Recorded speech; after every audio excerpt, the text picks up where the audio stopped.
What up, Screen Fiends? I'm GB, and you're tuned in to Headz TV, where we like to discuss all the wonderful things appearing on your movie and your TV screens. In this episode, I'm going to give my review of last night's episode of Better Call Saul. That's going to be Better Call Saul Season 3, Episode 1, titled Mabel.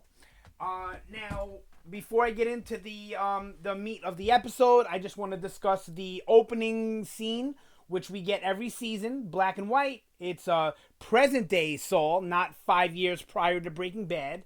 These are the scenes that take place post Breaking Bad. So we have Saul, manager of Cinnabon in Omaha, Nebraska, and he's going through his daily routine. He's eating his lunch. He sees some teenager that's stealing, and he snitches on the teenager and shows the security guard where he is.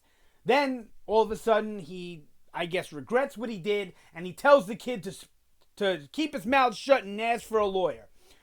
Then later on, he passes out. What do I think this means? He obviously felt guilty for snitching on the kid. Maybe he felt like he was kind of snitching on himself. And I think, the guilt of him running and then doing that to this kid, and just the guilt that he lives in his world eats at him and he passes out.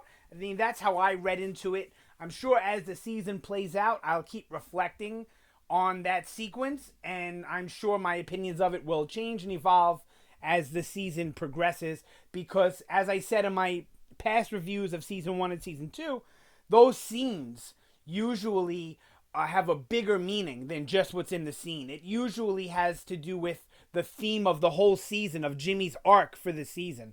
So maybe it's about the recording, how Jimmy kind of snitched on himself with the recording, or maybe it has to do with another circumstance where Jimmy's getting himself into trouble, trying to play both sides, kind of like he does with the kid. He plays both sides. First he snitches on the kid, and then he basically stands up for the kid, in a manner of speaking.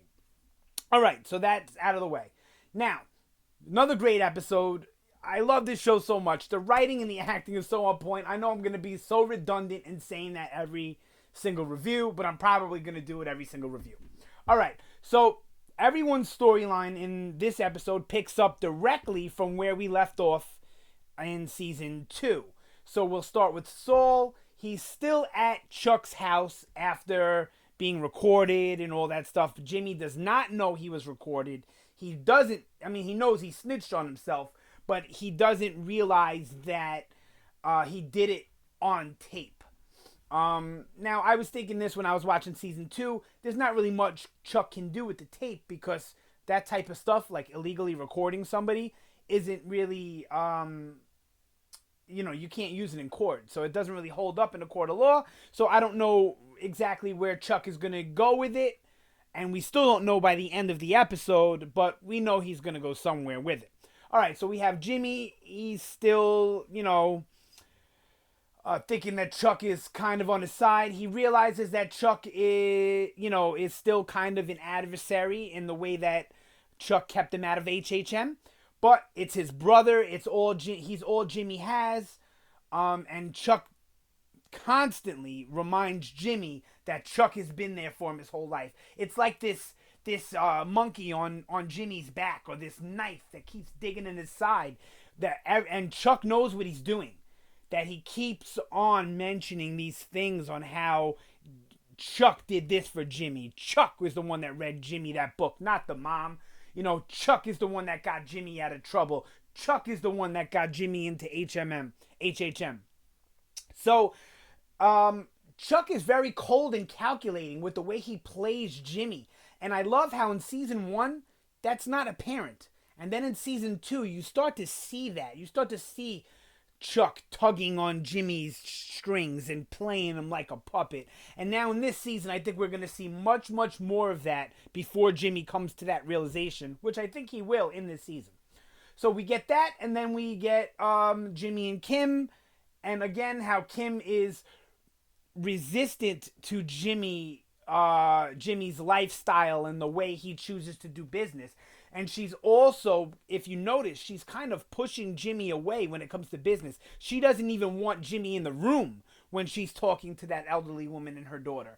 So she's really doing her best to keep her practice and Jimmy's practice as far apart as she can, with them still sharing the same building.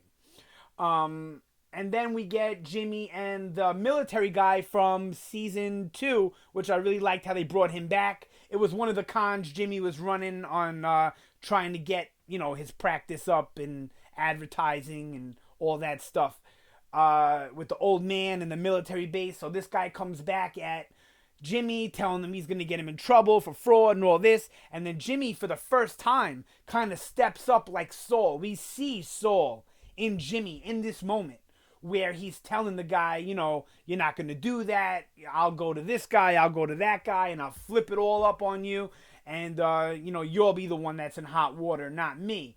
And it's beautifully played, and it's done in the moment. So not only does it show how fast Jimmy is on his feet and how smart he is, but how quickly he can just flip it on you. And Saul was really good at that. If you remember Breaking Bad. So we're starting to see more and more shades of Saul and Jimmy, as we knew we would this season. Kim's story is pretty much standard. She's just realizing, how difficult it is and how much work it is in running your own practice. Because remember, before, she was under HHM, so they were getting her gigs and assigning her to law, to her clients, sorry.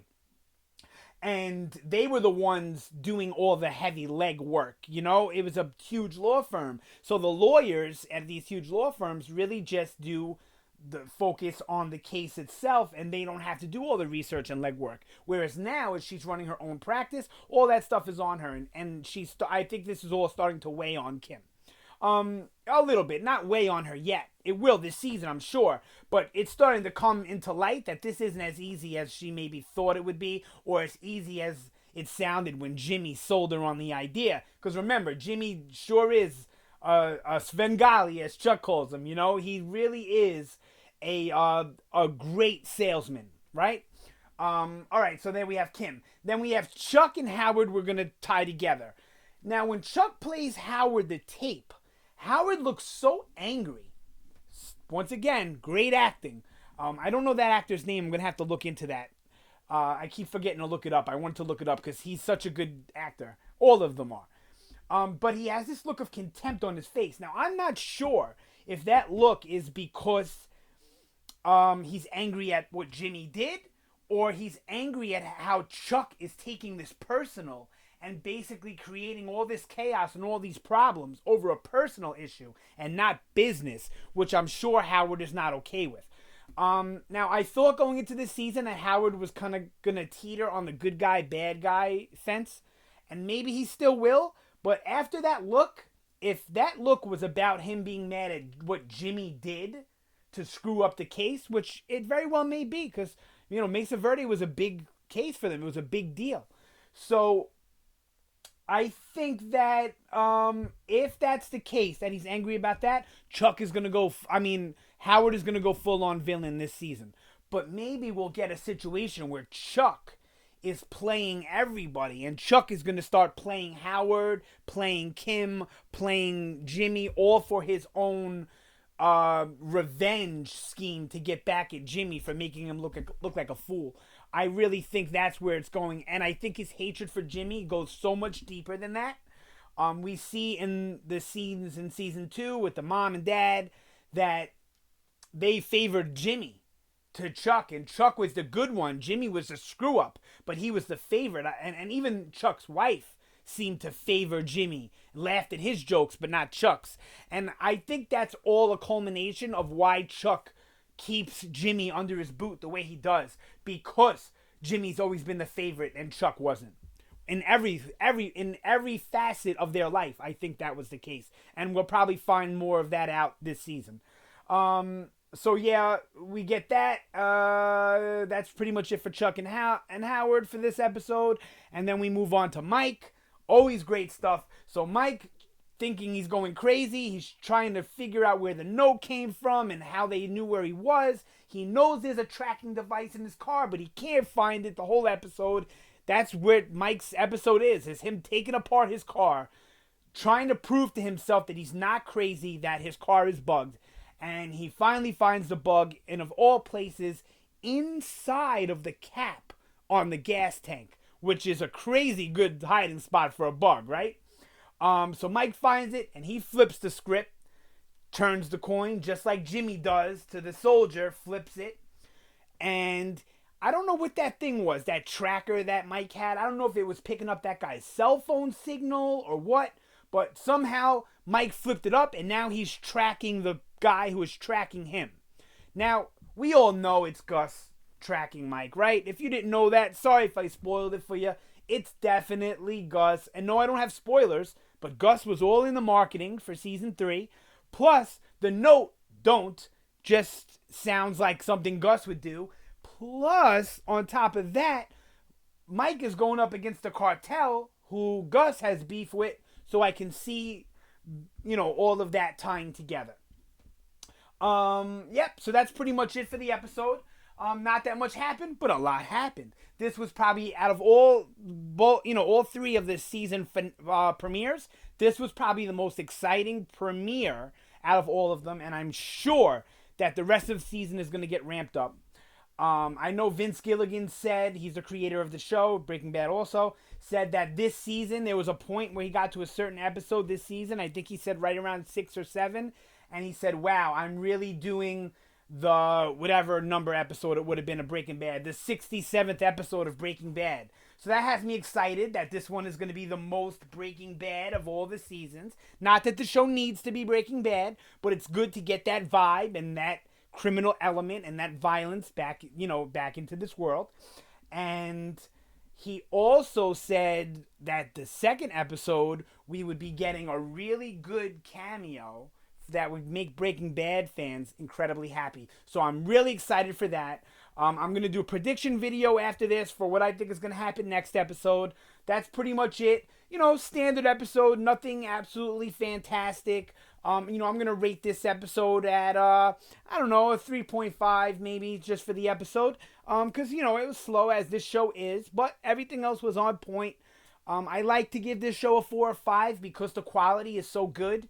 But when the episodes are a little slower moving and you really have to pay attention to get gratification from it, that loses points for me, in my opinion. Not that I want mindless TV, but when there's action, excitement, keeps me on the edge of my seat without having to harp on every word that's being spoken, that's always nice too to get once in a while. So hopefully my ratings will go up for this season for each episode. I'm sure my rating for the season as a whole is going to be in the 4-ish area, unless they do something really bad and go downhill. But episode to episode, like I said, it's going to be a lot of average episodes because there's only so many points I can give you for just great acting and great writing. We need some excitement and to keep the episodes moving and keep the pace up. All right, that's it for this video. Hope you like it. If you do, sound off down below. Show me some love. Like, share, subscribe, all that good stuff.